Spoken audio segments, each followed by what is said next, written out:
Hello everyone, welcome back to our channel learn English. हम कर रहे हैं 90 डे चैलेंज, जिसमें हम डेली एक story English to Hindi translate करेंगे। और आज है हमारा डे 28। आज की हमारी स्टोरी है the cat and the mice. अगर आप ये स्टोरीज डेली 90 डेज तक कर पाएंगे या करेंगे तो आपको अपनी इंग्लिश में ज़रूर इम्प्रूवमेंट दिखेगी, बहुत ज़्यादा। क्योंकि ये बहुत बेसिक से स्टार्ट कर रहे हैं हम, ताकि आपको अच्छे से समझ आ पाए। इसके अलावा अगर आपको लगता है कि आपको इंग्लिश समझने से ज़्यादा बोलने में दिक्कत होती है, तो उसके लिए भी हमारी एक इंग्लिश स्पीकिंग की सीरीज़ स्टार्ट करी है हमने। वो भी 90 डे होगा, जिसमें हम 90 वीडियोज़ आपको प्रोवाइड कराएंगे, ताकि आप अच्छे से इंग्लिश बोलना भी सीख पाएँ। ठीक है, तो आज की स्टोरी हमारी स्टार्ट करते हैं। The cat and the mice, मतलब बिल्ली और चूहा। एक बिल्ली और चूहे की स्टोरी है ये। बिल्ली और चूहा। ठीक है, once upon a time phrase आपको जहाँ पे भी मिलेगा, वो स्टोरी आपकी पास्ट टेंस या भूतकाल में होगी, और आपकी स्टोरी में हर जगह वर्ब की सेकंड फॉर्म यूज होगी। ठीक है, तो वंस अपॉन अ टाइम का मतलब होता है एक समय की बात है। There was a cat who lived in a house with a lot of mice. मतलब there was a cat, एक बिल्ली थी। Who lived in a house, वो मतलब जो रहती थी। ठीक है, lived होता है आपका live की सेकंड फॉर्म, जिसका मतलब होता है रहना। तो वह रहती थी कहाँ? एक घर में, in a house with a lot of mice. mice होता है आपका माउस की प्लूरल फॉर्म। ठीक है, मतलब जैसे हिंदी में हो गया चूहा और चूहे, ऐसे इंग्लिश में होता है आपका माउस और माइस। ठीक है, तो in house with lot of mice, मतलब बहुत, लॉट ऑफ हो गया बहुत सारे, बहुत सारे चूहों के साथ। ठीक है, विद मतलब के साथ। ठीक है, तो वंस अपॉन अ टाइम, एक समय की बात है। There was a cat who lived in a house with a lot of mice. एक बिल्ली, या आप बोल सकते हो एक घर में एक बिल्ली बहुत सारे चूहों के साथ, बहुत सारे चूहों के साथ रहती थी। ठीक है, the mice were always getting into the food. Was होता आपका सिंगुलर।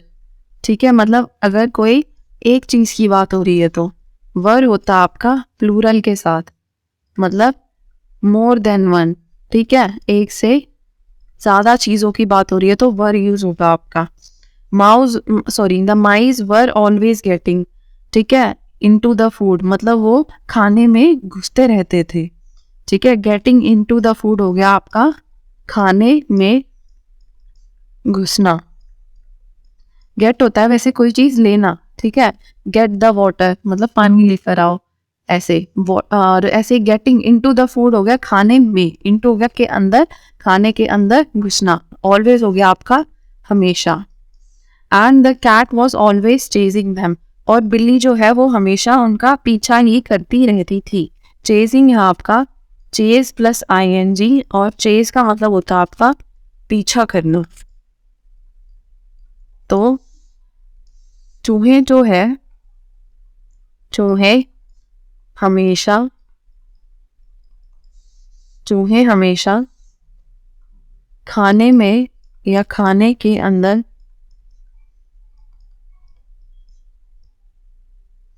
चूहे हमेशा खाने के अंदर घुसते रहते थे, वो घुसते रहते थे। और बिल्ली हमेशा उनका पीछा करती रहती थी। वन डे, एक दिन, द कैट गॉट टायर्ड, मतलब गॉट टायर्ड, गॉट होता है वैसे ही गेट की सेकंड फॉर्म, ठीक है। गॉट टायर्ड होता है लेकिन आपका कि थकना, ठीक है। जो बिल्ली जो है वो थक गई। कैसे थक गई? ऑफ चेजिंग द माइस, मतलब चूहों का पीछा करते हुए। चेजिंग हमने अभी देखा था पीछा करना, ठीक है। चेजिंग द माइस मतलब चूहों का पीछा करते हुए। तो एक दिन बिल्ली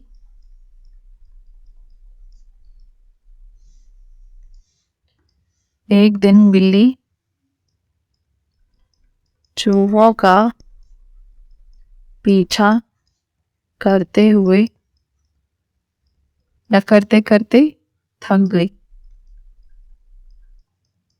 शी डिसाइडेड, डिसाइडेड होता है आपका डिसाइड की सेकंड फॉर्म, जिसका मतलब होता है निर्णय लेना, निर्णय लेना, ठीक है। और वॉज वर होता है आपका था, थे, ठीक है। यहाँ पे था आपका जैसे थे, तो क्यों? क्योंकि यहाँ वह था। कैट वॉज तो पीछा करता, करती थी या थे, था, सॉरी, था या थी, और यहाँ थे, प्लूरल में थे, था, थी, और यहाँ का थे। शी डिसाइडेड मतलब उसने निर्णय लिया टू ट्रिक देम इंस्टेड, मतलब वह जो है उन्हें चकमा देगी।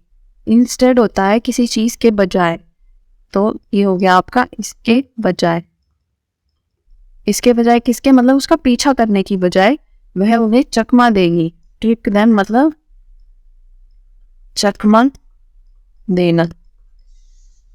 तो उसने निर्णय लिया, या आप सीधा बोल सकते हो इसके बजाय उसने उन्हें चकमा देने का निर्णय लिया।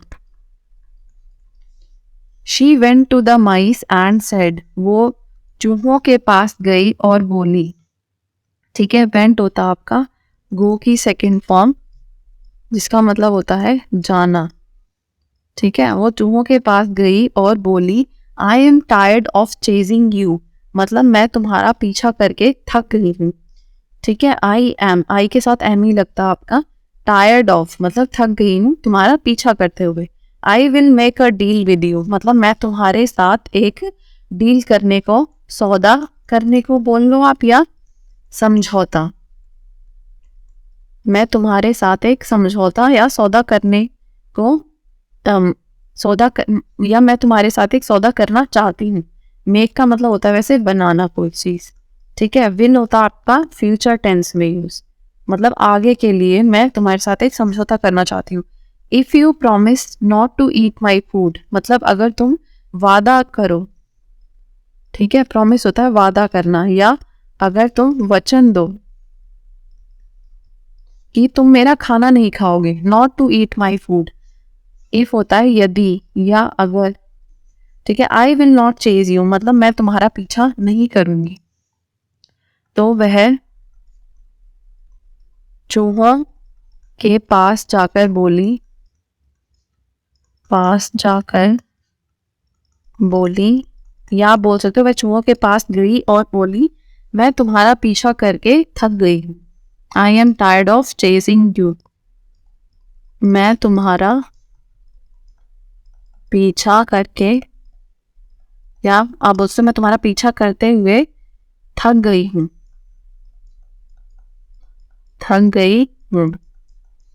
Man I will make a deal with you, मैं तुम्हारे साथ एक समझौता करना चाहती हूँ,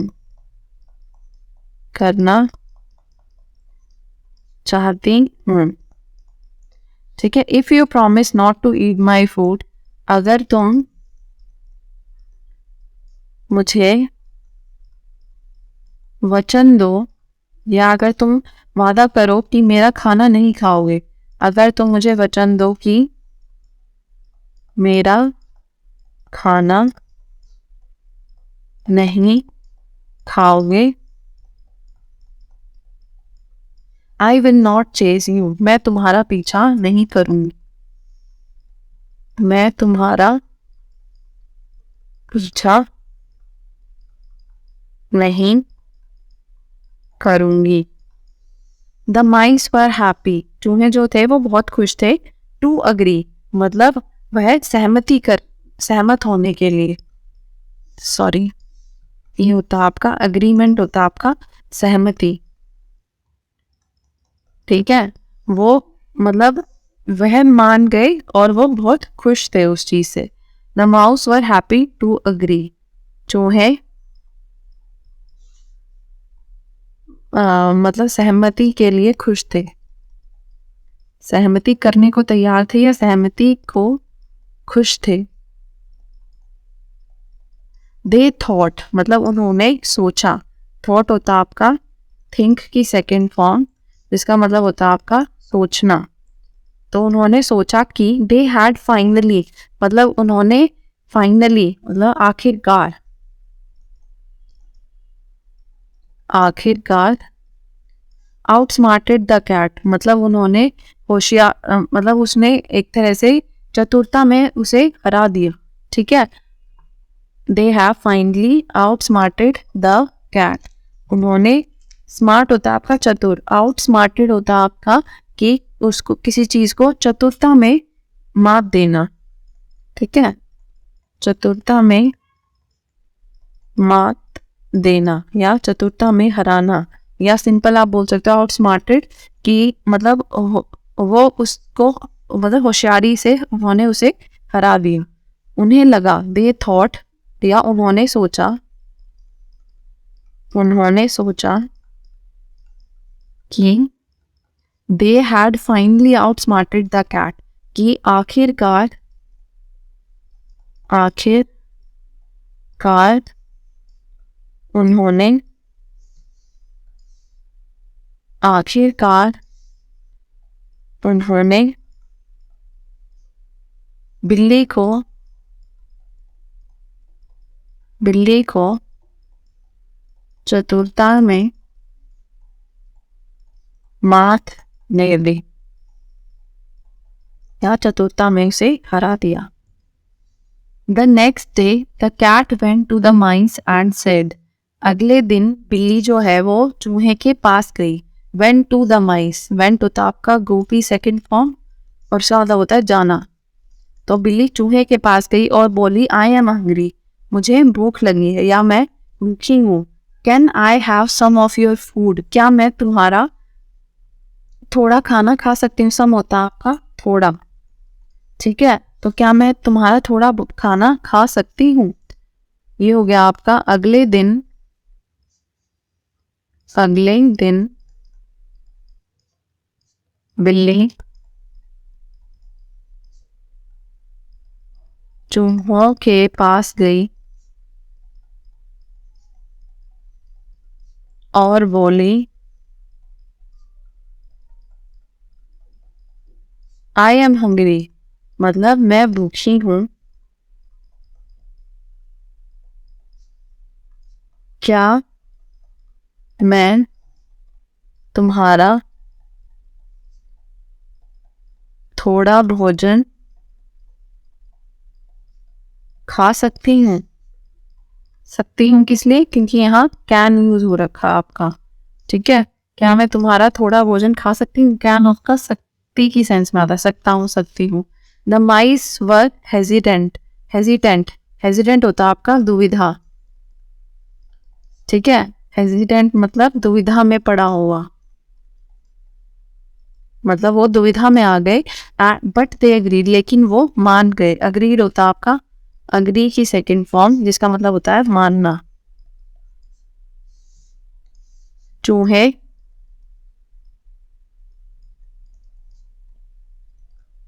दुविधा में आ गए पर वे मान गए, पर वे बिल्ली की बात मान गए या पर वे मान गए।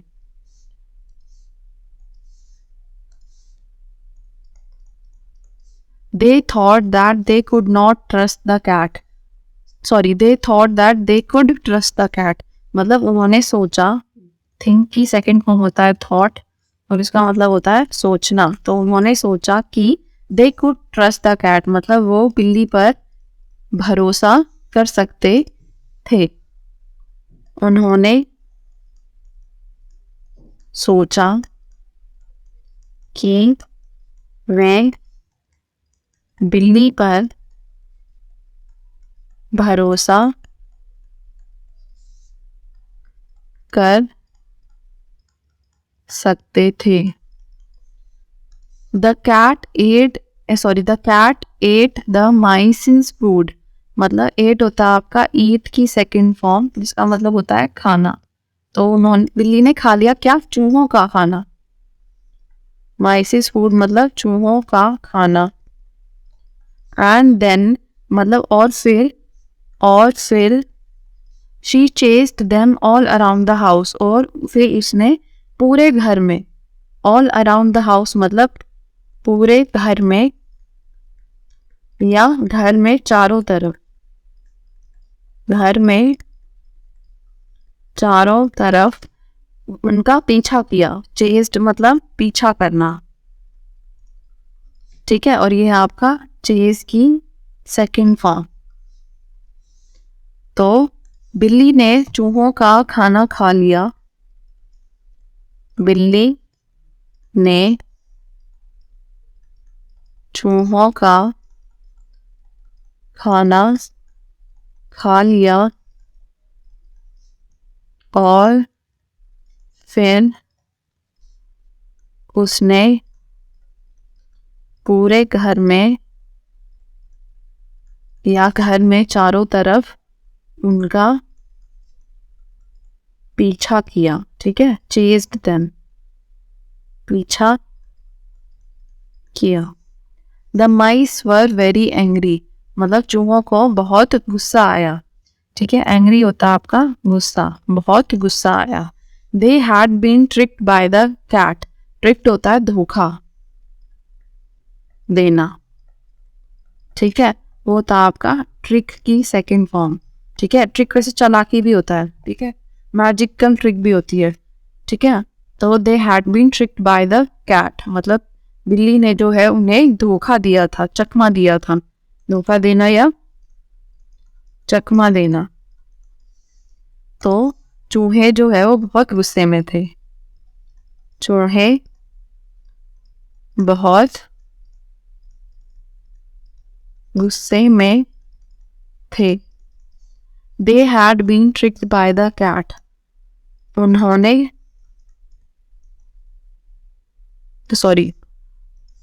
नहीं, बिल्ली ने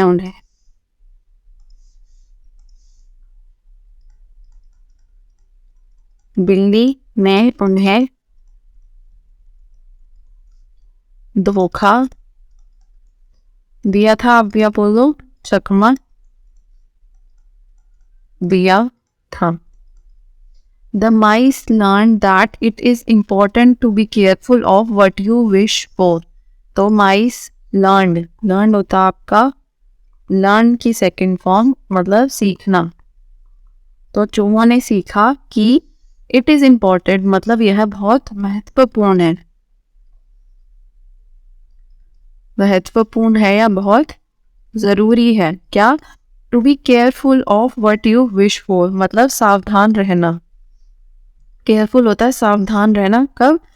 मतलब आप जो विश मांग रहे हो, आप जो इच्छा है आपकी कोई, उसको लेकर बहुत सावधान रहना चाहिए। तो माइस लर्न, चूहों ने सीखा कि अपनी इच्छाओं को लेकर, अपनी इच्छाओं को लेकर सावधानी बहुत ज़रूरी है, ठीक है। It is important. They also learn, उन्होंने यह भी सीखा, ठीक है। ऑल्सो का मतलब होता है भी, तो यह भी सीखा कि इट इज़ इम्पॉर्टेंट मतलब बहुत ज़रूरी है to be careful of who you trust, मतलब आप बहुत सावधानी रखो आप किस किस पे भरोसा कर रहे हो। ठीक है, उन्होंने यह भी सीखा, उन्होंने यह भी सीखा कि आप किस पर भरोसा कर रहे हो, भरोसा कर रहे हो,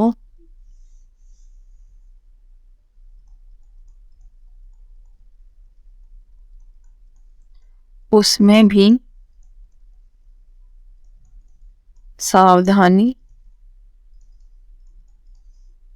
बहुत ज़रूरी है, या आपको देखकर या सावधानी से किसी पे भरोसा करना चाहिए।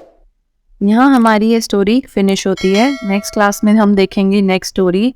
Thank you so much for watching. See you next time.